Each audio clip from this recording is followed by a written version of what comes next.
বছরের প্রথম এই পছন্দের ফলটা খেলাম। যদিও ফলটা বেশি দিন পাওয়া যায় না, তবে যতদিনই পাওয়া যায় মন ভরে তৃপ্তি সহকারে খাই। আসসালামু আলাইকুম। আশা করছি আল্লাহর রহমতে সবাই ভালো আছেন, সুস্থ আছেন। আমরাও আলহামদুলিল্লাহ ভালো আছি। বরাবরের মতোই নতুন আরেকটি ভিডিও দেখার জন্য আপনাদের সবাইকে ওয়েলকাম জানাচ্ছি। আশা করছি ভিডিওটি আপনাদের ভালো লাগবে। তো এই তো আজকে সকালের নাস্তা দিয়ে ভিডিওটি শুরু করেছি। তো আজকে সকালের নাস্তায় শুকনা মরিচ আর লবণ দিয়ে ভাত মাখিয়ে খেয়েছিলাম। রাত্রে ভাত রান্না করেছিলাম, বাট সকালে উঠে দেখি যে ভাতটা একটু নরম হয়ে গিয়েছে। তো আমি মানহার বাবাকে বললাম যে ভাতটা মাখিয়ে নাও।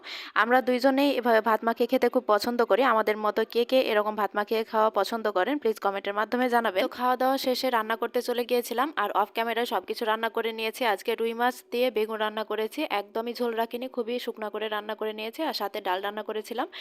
আর তার সাথে আজকে মিষ্টি কুমড়া ভর্তা করব, এই জন্য মিষ্টি কুমড়াটা প্রথমে সিদ্ধ করে নিয়েছি। আর এবার উল্টে পাল্টে লাল করে মিষ্টি কুমড়াটা ভেজে নেব। আর তার সাথে গোটা রসুন আর গোটা পেঁয়াজ দিয়েছিলাম, তো সেগুলো আমি লাল করে ভেজে নিব। আর সাথে দিয়েছিলাম দুইটা মতো শুকনো মরিচ, তো সেগুলো আমি একসাথে ভেজে নিয়েছি।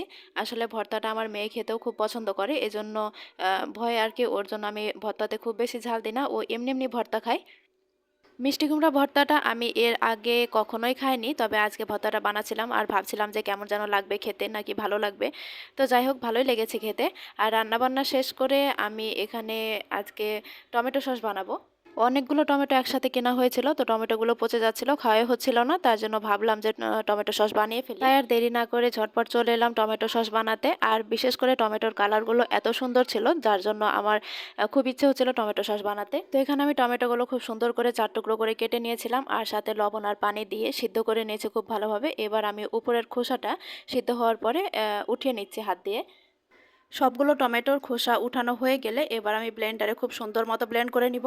আর ব্লেন্ড করা হয়ে গেলে এবার একটা ছাঁকনির সাহায্যে আমি টমেটো পেস্টটা খুব সুন্দর মতো ছেঁকে নিব, কারণ এর মধ্যে হয়তো ভুলে যে টমেটোর খোসা থেকে যেতে পারে, বা ব্লেন্ড করার সময় কোনো গোটা টমেটোও থেকে যেতে পারে, তো সেটা যেন না থাকে, এজন্য আমি ছাঁকনির সাহায্যে খুব সুন্দরভাবে ছেঁকে নেওয়ার পর এবার আমি কড়াইতে বসিয়ে দিয়েছি। তো কড়াইতে বসানোর পরে এখন আমি লবণ, চিনি আর মরিচের গুঁড়া দিয়ে দিচ্ছি।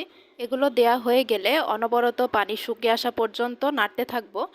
টমেটো থেকে পানিটা শুকিয়ে আসলে এরপর আমি টমেটো সসটা আরও বেশি ঘন গাঢ় করার জন্য এখানে আমি কর্নফ্লাওয়ার ব্যবহার করব। আর এখানে আমি হাইকোর এই কর্নফ্লাওয়ার, ক্যানের এই কর্নফ্লাওয়ারটা ব্যবহার করছি। তো এখানে আমি প্রায় 1.5 চামচ মতো কর্নফ্লাওয়ার পানিতে গুলে নিচ্ছি। আর এরপর আস্তে আস্তে টমেটো সসের মধ্যে দিব, আর অনবরত নাড়তে থাকবো। যদি না নাড়ি তাহলে কিন্তু টমেটো সসটা গোটা হয়ে যেতে পারে। আর এই তো টমেটো সসটা এখন রান্না হয়ে গিয়েছে। এবার একটা প্লেটের মধ্যে ঢেলে তারপরে দেখব যে টমেটো সসটা খুব তাড়াতাড়ি গড়িয়ে পড়ছে, নাকি যেখানে রাখলাম সেখানেই লেগে থাকছে।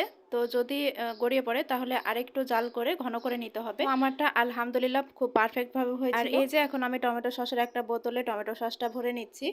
এখানে আমার 1 বোতল টমেটো সস হয়ে গেল। এখন প্রায় অনেক দিন আমার নিশ্চিন্তে থাকা লাগবে। আসলে আমি ভাজা পোড়া সবকিছুর সঙ্গে টমেটো সসটা খেতে খুব পছন্দ করি। আর এখন হলো বিকালবেলা, তো এদিক দিয়ে আম আনা হয়েছিল, এই জন্য আমরা মা মেয়ে মিলে 2টা আম কেটে নিয়ে খেতে বসে গিয়েছি। আসলে আমের এই সিজনটা খুব বেশি বেশি দিন সময় আর কি না থাকলেও যতদিন থাকে ততদিনই মন ভরে তৃপ্তি সহকারে খাই। আসলে এই ফলটা আমার খুব পছন্দের একটা ফল।